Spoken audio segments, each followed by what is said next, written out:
এখানে রয়েছে নদীর আইড় মাছ দিয়ে ফুলকপি দিয়ে রান্না করেছে। খুবই মজার একটা খাবার। এই খাবারটা আমার মায়ের হাতের খুবই আমার মজা লাগে। কালারটা তো এরকম ভালো আসছে না, কালারটা খুবই সুন্দর হয়েছে রান্নার। ভিডিওতে ততটা ভালো দেখা যাচ্ছে না। এখানে রান্না করা হয়েছে গরুর মাংস। গরুর মাংসটা মাত্র রান্না করে নিয়েছে, ধোয়া বের হচ্ছে।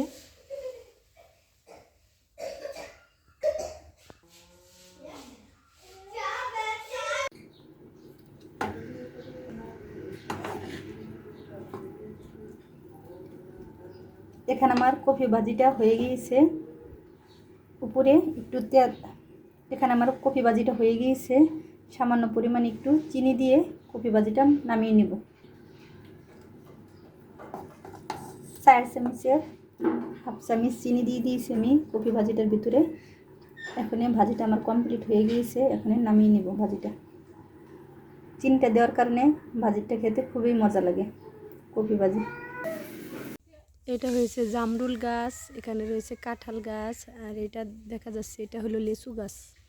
লেচু গাছটা এরকম বড় ঝাপড়ানো, এটা প্রচুর পরিমাণে লেচু হয়। আর এখানে অনেক কাঁঠাল গাছ রয়েছে। এটা হয়েছে চালতা গাছ, আমাদের প্রচুর পরিমাণে চালতা হয় এই গাছটাতে।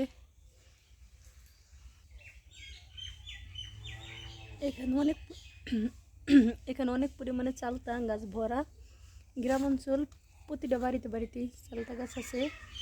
কারো গাছের চালতা কেউ খায় না, এভাবে পরে নিচে পচে যায়।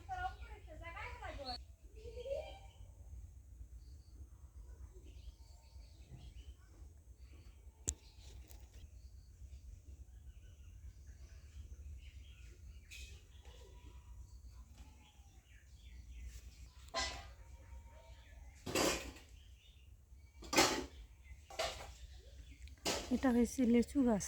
নানান রকমের ফল ফলাদির গাছ রয়েছে। এখানে অনেক রকমের কাঁঠাল গাছ, এটা বেল গাছ রয়েছে, নারকেল গাছ। এদিকে আরেকটা জাম্বুরা গাছ আছে, এখানেও আরেকটা জাম্বুরা গাছ রয়েছে।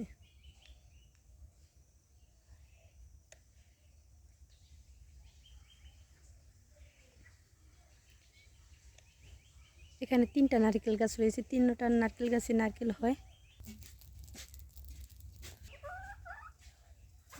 এই 2টা হয়েছে নারকেল গাছ।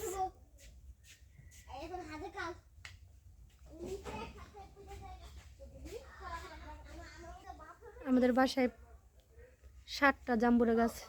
এটা হয়েছে জামরুল গাছ, এই জামরুল গাছটা প্রচুর পরিমাণে জামরুল হয়। এটা হয়েছে জামরুল গাছ, এই জামরুল গাছটা প্রচুর পরিমাণে জামরুল হয়। অনেক রকমেরই ফল ফলাদি গাছ রয়েছে। এটা রয়েছে মুরগির ঘর।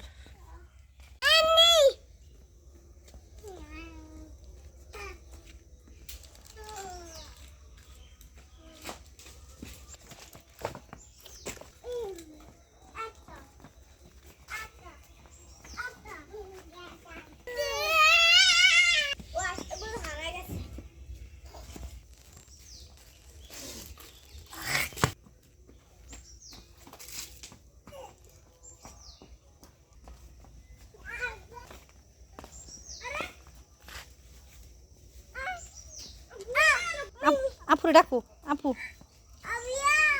আপু আপুকে ডাকো। তো নাম কি?